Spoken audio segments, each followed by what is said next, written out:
राधे राधे दोस्तों। तो चलिए दोस्तों, आज के वीडियो की शुरुआत करते हैं।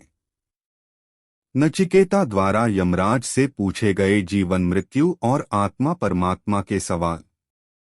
किस तरह शरीर से होता है ब्रह्मा का ज्ञान व दर्शन? क्या आत्मा मरती या मारती है? कैसे हृदय में माना जाता है परमात्मा का वास? क्या है आत्मा का स्वरूप? यदि कोई व्यक्ति आत्मा परमात्मा के ज्ञान को नहीं जानता है तो उसे कैसे फल भोगना पड़ता है? कैसा है ब्रह्मा का स्वरूप और वे कहाँ और कैसे प्रकट होते हैं? आत्मा निकलने के बाद शरीर में क्या रह जाता है? मृत्यु के बाद आत्मा को क्यों और कौन सी योनियां मिलती हैं? क्या है आत्मज्ञान और परमात्मा का स्वरूप? यह सभी प्रश्न के उत्तर इस वीडियो में मिलेंगे। वीडियो अंत तक अवश्य देखें। नचिकेता की कहानी। इस प्रसंग का वर्णन हिंदू धर्मग्रंथ कठोपनिषद में मिलता है। इसके अनुसार नचिकेता वाजश्रवस उद्दालक ऋषि के पुत्र थे। एक बार उन्होंने विश्वजीत नामक ऐसा यज्ञ किया जिसमें सब कुछ दान कर दिया जाता है। दान के वक्त नचिकेता यह देखकर बेचैन हुआ कि उनके पिता स्वस्थ गायों के बजाय कमजोर बीमार गायें दान कर रहे हैं। नचिकेता धार्मिक प्रवृत्ति का और बुद्धिमान था। वह तुरंत समझ गया कि मोह के कारण ही पिता ऐसा कर रहे हैं।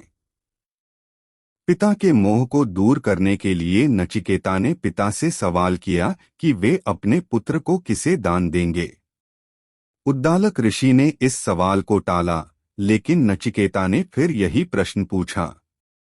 बार बार यही पूछने पर ऋषि क्रोधित हो गए और उन्होंने कह दिया कि तुझे मृत्यु यमराज को दान करूंगा। पिता के वाक्य से नचिकेता को दुख हुआ, लेकिन सत्य की रक्षा के लिए नचिकेता ने मृत्यु को दान करने का संकल्प भी पिता से पूरा करवा लिया। तब नचिकेता यमराज को खोजते हुए यमलोक पहुंच गया। यम के दरवाजे पर पहुंचने पर नचिकेता को पता चला कि यमराज वहां नहीं है। फिर भी उसने हार नहीं मानी और 3 दिन तक वहीं पर बिना खाए पिए बैठा रहा। यम ने लौटने पर द्वारपाल से नचिकेता के बारे में जाना तो बालक की पितृभक्ति और कठोर संकल्प से वे बहुत खुश हुए। यमराज ने नचिकेता की पिता की आज्ञा के पालन और 3 दिन तक कठोर प्रण करने के लिए 3 वर मांगने के लिए कहा। तब नचिकेता ने पहला वर पिता का स्नेह मांगा। दूसरा अग्नि विद्या जानने के बारे में था। तीसरा वर मृत्यु रहस्य और आत्मज्ञान को लेकर था। यम ने आखिरी वर को टालने की भरपूर कोशिश की और नचिकेता को आत्मज्ञान के बदले कई सांसारिक सुख सुविधाओं को देने का लालच दिया, लेकिन नचिकेता को मृत्यु का रहस्य जानना था। अत नचिकेता ने सभी सुख सुविधाओं को नाशवान जानते हुए नकार दिया। अंत में विवश होकर यमराज ने जन्म मृत्यु से जुड़े रहस्य बताए। आइए अब हम जानते हैं कि नचिकेता ने यमराज से क्या सवाल किए और यमराज ने उनका क्या उत्तर दिया। नचिकेता यमराज संवाद। किस तरह शरीर से होता है ब्रह्मा का ज्ञान व दर्शन? मनुष्य शरीर 2 आँखें, 2 कान, 2 नाक के छिद्र, 1 मुंह, ब्रह्मरंध्र, नाभि, गुदा और शिश्न के रूप में 11 दरवाजों वाले नगर की तरह है, जो ब्रह्मा की नगरी ही है। वे मनुष्य के हृदय में रहते हैं। इस रहस्य को समझकर जो मनुष्य ध्यान और चिंतन करता है उसे किसी प्रकार का दुख नहीं होता है। ऐसा ध्यान और चिंतन करने वाले लोग मृत्यु के बाद जन्म मृत्यु के बंधन से भी मुक्त हो जाता है। क्या आत्मा मरती या मारती है? जो लोग आत्मा को मारने वाला या मरने वाला मानते हैं वे असल में आत्मा को नहीं जानते और भटके हुए हैं। उनकी बातों को नजरअंदाज करना चाहिए, क्योंकि आत्मा न मरती है न किसी को मार सकती है। कैसे हृदय में माना जाता है परमात्मा का वास? मनुष्य का हृदय ब्रह्मा को पाने का स्थान माना जाता है। यमदेव ने बताया, मनुष्य ही परमात्मा को पाने का अधिकारी माना गया है। उसका हृदय अंगूठे की माप का होता है, इसलिए इसके अनुसार ही ब्रह्मा को अंगूठे के आकार का पुकारा गया है। और अपने हृदय में भगवान का वास मानने वाला व्यक्ति यह मानता है कि दूसरों के हृदय में भी ब्रह्मा इसी तरह विराजमान है। इसलिए दूसरों की बुराई या घृणा से दूर रहना चाहिए। क्या है आत्मा का स्वरूप? यमदेव के अनुसार शरीर के नाश होने के साथ जीवात्मा का नाश नहीं होता।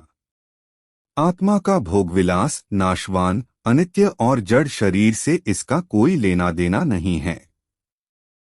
यह अनंत, अनादि और दोष रहित है। इसका कोई कारण है, न कोई कार्य, यानी इसका न जन्म होता है न मरती है। यदि कोई व्यक्ति आत्मा परमात्मा के ज्ञान को नहीं जानता है तो उसे कैसे फल भोगना पड़ते हैं? जिस तरह बारिश का पानी एक ही होता है, लेकिन ऊंचे पहाड़ों पर बरसने से वह एक जगह नहीं रुकता और नीचे की ओर बहता है, कई प्रकार के रंगरूप और गंध में बदलता है। उसी प्रकार एक ही परमात्मा से जन्म लेने वाले देव, असुर और मनुष्य भी भगवान को अलग अलग मानते हैं और अलग मानकर ही पूजा करते हैं। बारिश के जल की तरह ही सुर असुर कई योनियों में भटकते रहते हैं। कैसा है ब्रह्मा का स्वरूप और वे कहाँ और कैसे प्रकट होते हैं? ब्रह्मा प्राकृतिक गुणों से एकदम अलग हैं। वे स्वयं प्रकट होने वाले देवता हैं। इनका नाम वसु है। वे ही मेहमान बनकर हमारे घरों में आते हैं। यज्ञ में पवित्र अग्नि और उसमें आहुति देने वाले भी वसु देवता ही होते हैं। इसी तरह सभी मनुष्यों, श्रेष्ठ देवताओं, पितरों, आकाश और सत्य में स्थित होते हैं। जल में मछली हो या शंख, पृथ्वी पर पेड़ पौधे, अंकुर, अनाज, औषधि हो या पर्वतों में नदी, झरने और यज्ञ फल के तौर पर भी ब्रह्मा ही प्रकट होते हैं। इस प्रकार ब्रह्मा प्रत्यक्ष देव हैं। आत्मा निकलने के बाद शरीर में क्या रह जाता है? जब आत्मा शरीर से निकल जाती है तो उसके साथ प्राण और इंद्रिय ज्ञान भी निकल जाता है। मृत शरीर में क्या बाकी रहता है? यह नजर तो कुछ नहीं आता, लेकिन वह परब्रह्म उस शरीर में रह जाता है जो हर चेतन और जड़ प्राणी में विद्यमान है। मृत्यु के बाद आत्मा को क्यों और कौन सी योनियां मिलती हैं? यमदेव के अनुसार अच्छे और बुरे कामों और शास्त्र, गुरु, संगति, शिक्षा और व्यापार के माध्यम से देखी सुनी बातों के आधार पर पाप पुण्य होते हैं। इनके आधार पर ही आत्मा मनुष्य या पशु के रूप में नया जन्म प्राप्त करती है। जो लोग बहुत ज्यादा पाप करते हैं वे मनुष्य और पशुओं के अतिरिक्त अन्य योनियों में जन्म पाते हैं। अन्य योनियां जैसे पेड़ पौध, पहाड़, तिनके आदि। क्या है आत्मज्ञान और परमात्मा का स्वरूप? मृत्यु से जुड़े रहस्यों को जानने की शुरुआत बालक नचिकेता ने यमदेव से धर्म से संबंध रहित कार्यकारण रूप प्रकृति, भूत, भविष्य और वर्तमान से परे परमात्म तत्व के बारे में जिज्ञासा कर की। यमदेव ने नचिकेता को प्रतीक रूप में परब्रह्म का स्वरूप बताया। उन्होंने बताया कि अविनाशी प्रणव यानी ओंकार ही परमात्मा का स्वरूप है। ओंकार ही परमात्मा को पाने के सभी आश्रयों में सबसे सर्वश्रेष्ठ और अंतिम माध्यम है। सारे वेद, कई तरह के छंदों व मंत्रों में यही रहस्य बताए गए हैं। जगत में परमात्मा के इस नाम व स्वरूप की शरण लेना ही सबसे बेहतर उपाय है। हरे कृष्ण, राधे राधे।